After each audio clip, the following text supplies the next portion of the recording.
tonight on Connecticut's news station. Tomorrow is the first 420 holiday since recreational marijuana sales began in Connecticut. How those sales are going and a warning for drivers tonight. Also, a man arrested down in New York City after he's accused of shooting his girlfriend in one Connecticut city. Find out how he was caught. There's a place for you and help here. I don't want an apology from him or his lawyer or his parents. And emotional moments in court today as Peter Manfredonia is sentenced to decades in prison for murder. Now at 10, this is Fox 61, Connecticut's news station. And we begin tonight with the first time a well-known marijuana holiday will be celebrated since recreational sales started here in Connecticut. Good evening, I'm Ben Goldman. And I'm Jen Bernstein. Thank you so much for joining us. Many people know tomorrow as 420. While it's an opportunity for adult users to celebrate legally, it's also a reminder about the dangers of driving while high. Fox 61's DeAndrea Turner in studio tonight with how 420 is being celebrated and how it should be done safely by people 21 and older. DeAndrea. Well, Ben and Jen, tomorrow is a big day for dispensaries across Connecticut and for those who celebrate this unofficial holiday. However, officials are also reminding you how to celebrate safely. I think tomorrow's going to be the big day, though. The excitement for the first year with recreational marijuana on 420 is high for businesses like Fine Federal Dispensary in Newington. But we're celebrating, Connecticut's first year of recreational sales. We're really happy with all of the new customers that we've gotten. While some people are opting to beat the 420 crowds. All set today. Thank you so much. Appreciate it. Pharmacist Ludwig Rosenclair says that they are ready. They'll have deals, vendors, and giveaways. I'm sure it's going to be a very busy day. I'm sure we'll see some new faces, but we're prepared. We've been planning for a while. It's a budding industry, and the state is seeing green.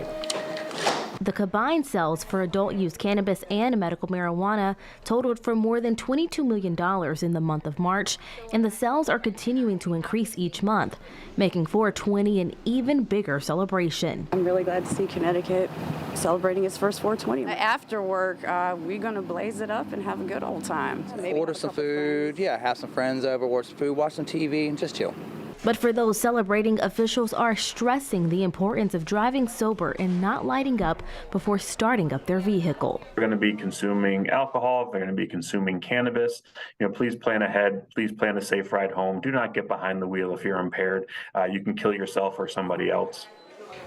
Now, again, it's an important reminder that you must be 21 years old or older to legally buy recreational marijuana in Connecticut. In the studio, DeAndrea Turner, Fox 61, Connecticut's news station.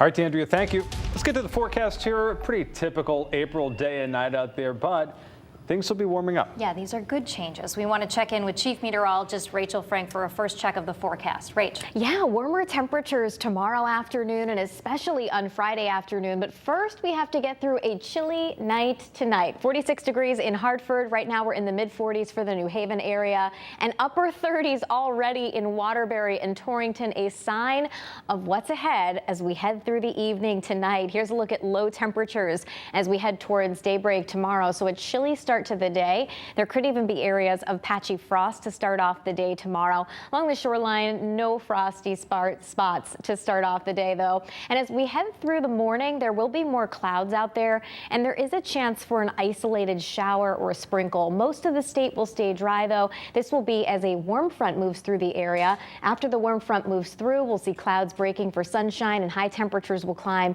into the mid-60s to right around 70 degrees. So it'll be quite warm out there. But it gets even warmer for Friday. We're going to talk more about how warm we get and the changes ahead for the weekend, including the chance for a nice soaking rain coming up. Rachel, thank you. We are following breaking news tonight as part of I-84 has just reopened after a really bad crash closed it down for more than 5 hours this evening. Yeah, that wreck happened near exit 30 in Southington just before 5 this afternoon. Fox 61's Brent Harden joining us in the breaking news center with what we know so far. Brent. Yeah, Jen and Ben, we are waiting for more information from state police, but we know that I-84 East just reopened in the last hour after that crash closed it earlier this evening. Let's take a live look at a very clear I-84 West tonight. It's completely reopened. Crews have now left the scene, but traffic was backed up for 7 miles earlier in the day while investigators and first responders were at the site of that crash. Now here's a look at the scene from this afternoon as traffic was being diverted off I-84 at exit 30. A pickup was seen on its roof on 84 East, which also reopened, as we said earlier this evening. We're working to learn whether anyone was injured, how many people were involved, and what caused the crash in the first place. And we'll continue to bring you updates as soon as we learn more. Here in the Breaking News Center, Brent Harden, Fox 61, Connecticut's news station. Ben, Jen, back to you. All right, thank you very much, Brent. Well, new at 10 firefighters in Avon are investigating after a fire ripped through a home on West Avon Road. Route 167 was shut down while crews put out the flames this evening. Now, fortunately, no one was hurt, but you can see the incredible damage that was left behind by that fire to the home. No word tonight on a cause. The family living there is getting help finding a temporary place to stay. New at 10 tonight, U.S. Marshals in New York City arresting a man accused of shooting his girlfriend in Hartford almost 2 months ago. This is video from the scene of that shooting on Wethersfield Avenue back on February 26th. Daquan Nelson was found in Brooklyn on Wednesday, taken into custody after running from officers. Nelson facing 5 charges, including criminal attempt to commit murder. He's awaiting extradition back to Connecticut. And new at 10, a Cromwell man was sentenced to 19 years in prison after being convicted of using a dating app to meet and rob another man. The Middlesex State's attorney says back in January, a jury convicted 31-year-old Orlando Ferreira of 3 charges, including first-degree robbery. Trial evidence shows when the victim picked Ferreira up back in July of 2020, he pulled out a knife and demanded the victim drive to a bank. The victim grabbed the knife while defending himself and cut his hand. Ferreira eventually drove off with his car. New details tonight as we're getting a look at the Southington couple accused of having 2 children living in disgusting conditions. Brian Bushnell and Casa Marie Casto were arrested in February. DCF started investigating last summer after an investigator reported a cat urine smell inside the home. The kids told investigators they were ignored when they were told that the couple were hungry. They told the couple they were hungry and were forced to soil themselves when they had to use the bathroom. The couple is due in court in June. A terrifying moment on I-95 in Westport this morning after a tire from one car hit another car. State police say it happened around 3 a.m. Firefighters had to rescue the trapped driver. No word tonight on that person's condition. Police still don't know what happened that caused that tire to come off the other vehicle. Woman in Bristol recovering tonight after she was shot in the head this morning. It happened on Louisiana Avenue around 7:30. Officers found her on the street. She was rushed to the hospital. No word tonight on her condition or a suspect. Anyone with information should call Bristol Police. New at 10 tonight, a new superintendent has been appointed to lead New Haven Public Schools after months of searching. The current superintendent, Dr. Eileen Tracy, is set to retire at the end of the school year. Fox 61's Jake Garcia was at tonight's school board meeting and joins us live from New Haven tonight with more. Jake. Well, Ben and Jen, the New Haven Board of Education unanimously voted to appoint Dr. Madeline Negron as the new superintendent of schools. And I want to mark what is a historic moment for New Haven. Dr. Negron will be our first Hispanic school superintendent. A moment certainly not lost on Dr. Negron as she signs on to her new role. I know that it's a proud moment as a Latina female, but again, this for me, it's about all students. The daughter of a farm worker who moved to Connecticut at the age of 10, speaking only Spanish. I went through that experience of going through a school system and not being seen.